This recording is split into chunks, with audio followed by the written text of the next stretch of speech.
संसद का शीतकालीन सत्र यह पहला ऐसा पूर्णकालिक सत्र होगा जो संसद के नए भवन में आयोजित होगा। आपको याद होगा कि सितंबर में 5 दिवसीय विशेष सत्र इसी भवन में आयोजित किया गया था, जिसके दौरान लोकसभा और राज्यसभा ने औपचारिक रूप से अपनी बैठकें संसद के इस नए भवन में स्थानांतरित की थीं। ऐतिहासिक महिला आरक्षण विधेयक नए संसद भवन में पारित होने वाला पहला कानून था।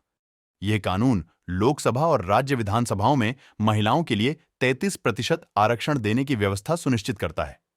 विशेष सत्र के दौरान पुराने संसद भवन के 75 वर्षों के इतिहास को याद किया गया।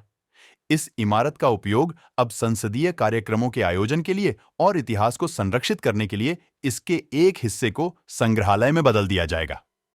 अब आपको बताते हैं संसद 2023 का शीतकालीन सत्र के बारे में।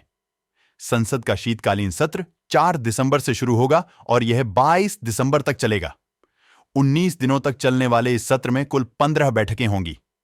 संसदीय कार्य मंत्री प्रहलाद जोशी ने ट्वीट कर इसकी जानकारी दी।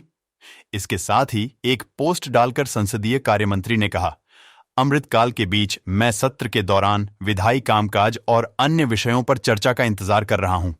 सूत्रों की माने तो शीतकालीन सत्र के दौरान कई महत्वपूर्ण विधेयकों पर विचार और पारित होने की संभावना है, जिनमें एक खास मुद्दा टीएमसी सांसद महुआ मोइत्रा के खिलाफ कैश फॉर क्वेरी आरोपों पर आचार्य समिति की रिपोर्ट लोकसभा में पेश की जाएगी।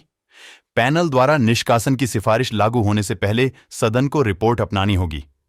इसके साथ ही आईपीसी, सीआरपीसी और साक्ष्य अधिनियम को प्रतिस्थापित करने वाले 3 प्रमुख विधेयकों पर सत्र के दौरान विचार किए जाने की संभावना है। संसद में लंबित एक अन्य प्रमुख विधेयक मुख्य चुनाव आयुक्त और चुनाव आयुक्तों की नियुक्ति से संबंधित है। मानसून सत्र में पेश किए गए इस प्रस्ताव को सरकार ने विरोध के बीच संसद के विशेष सत्र में पारित करने पर जोर नहीं दिया। उम्मीद की जा रही है कि इस सत्र में जितना ज्यादा संसदीय कार्य हो जाए उतना अच्छा है। उसके बाद तो बजट सत्र कुछ दिनों का होगा।